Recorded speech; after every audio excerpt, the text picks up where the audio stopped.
Assalamualaikum warahmatullahi wabarakatuh, teman-teman Mandalika Channel semua. Kali ini Mandalika Channel akan hadir dengan satu informasi tentang seputaran kawasan ekonomi khusus Mandalika dan kawasan sirkuit Mandalika, Lombok. Tapi sebelumnya, don't forget to like, to share, and to subscribe Mandalika Channel to get the newest video and information from Mandalika Channel. Let's check it out.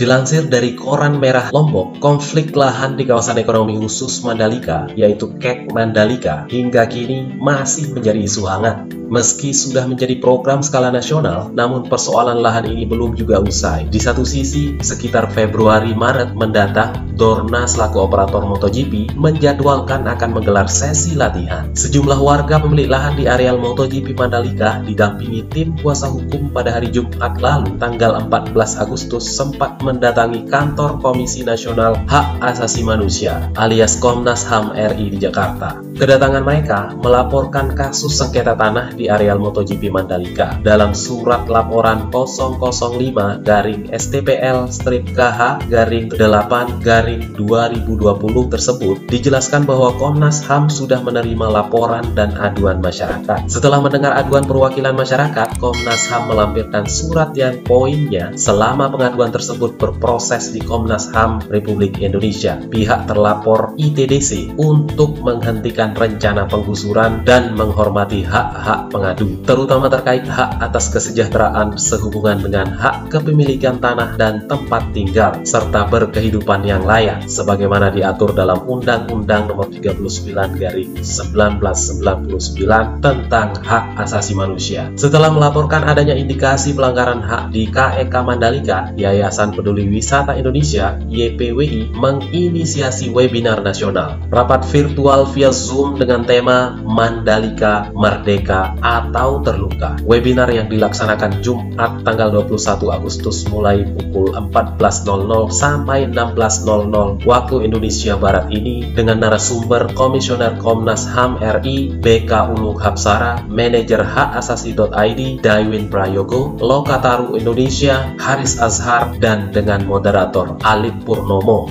Dalam webinar nasional tersebut cukup banyak isu menarik yang diungkapkan para moderator. Seperti yang diungkapkan Daiwin Prayogo, selama ini pemerintah pusat seolah hanya mementingkan suatu investasi, namun belum dikaji secara matang, baik dari segi kajian lingkungan hidup strategis maupun minimnya mitigasi bencana di areal kawasan super prioritas itu. Masa pemerintah Indonesia sesembrono begini, kata Daiwin. Di sisi lain, hingga kini pihaknya menilai ITDC selaku komando proyek masih cukup tertutup kepada publik. Hal ini dia buktikan ketika beberapa kali bersurat tentang keterbukaan publik, namun nyatanya jauh panggang daripada arang. Sampai sekarang belum direspon, kata Daiwin lagi. Sementara tim kuasa hukum warga pemilik lahan, Karmal Maksudi, mengungkapkan pada hari Jumat lalu, tanggal 21 Agustus, pihak ITDC mengirimkan surat kepada pihaknya bahwa semua masyarakat di lingkar sirkuit MotoGP diminta hengkang, sebab rencananya Senin pada tanggal 24 Agustus akan ada penggusuran. Secara kelaziman, klien kami yang memiliki lahan kok mereka yang disuruh menggugat. Ini kan lucu, kata Karmal Maksudi.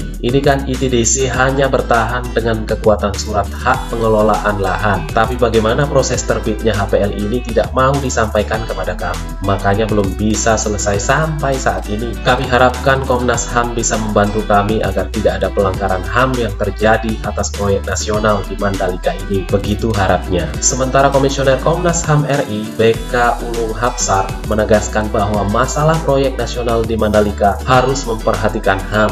Jangan sampai dengan alasan sirkuit MotoGP Mandalika adalah proyek nasional kemudian terjadi pelanggaran HAM di sana. Yang namanya proyek nasional itu juga ada rambu-rambunya. Rambu itu bukan hanya sekedar rambu-rambu jadwal yang ditargetkan presiden, tapi juga rambu-rambu hak asasi asasi manusia, tegasnya. Hapsar menambahkan, pembangunan tidak hanya bicara soal peralihan hak milik saja, namun juga berbicara tentang hak asasi manusia yang sangat penting sesuai dengan arahan Presiden. Apalagi kemarin ketika pidato kenegaraan, Presiden sudah sangat jelas pesannya bahwa pembangunan nasional Indonesia harus memperhatikan lingkungan dan hak asasi manusia supaya tidak ada lagi kesewenang-wenangan dan ketidakadilan, ulasnya. Ia menerangkan bahwa dalam SOP Komnas HAM, penggusuran menjadi prioritas yang harus segera ditangani, sebab penggusuran bukan hanya bangunan yang hilang, tapi banyak hak-hak masyarakat yang dilanggar di dalamnya, seperti hak untuk hidup layak, hak diperlakukan bermartabat, dan hak berkehidupan sosial. Ketika penggusuran yang tadinya bertetangga yang kita kenal, punya relasi yang baik, kemudian ada penggusuran terpaksa berpindah, artinya membangun sesuatu dari nol kembali. Itulah salah satu alasan yang menjadikan penggusuran sebagai prioritas di Komnas HAM, terangnya. Itulah alasan Komnas HAM,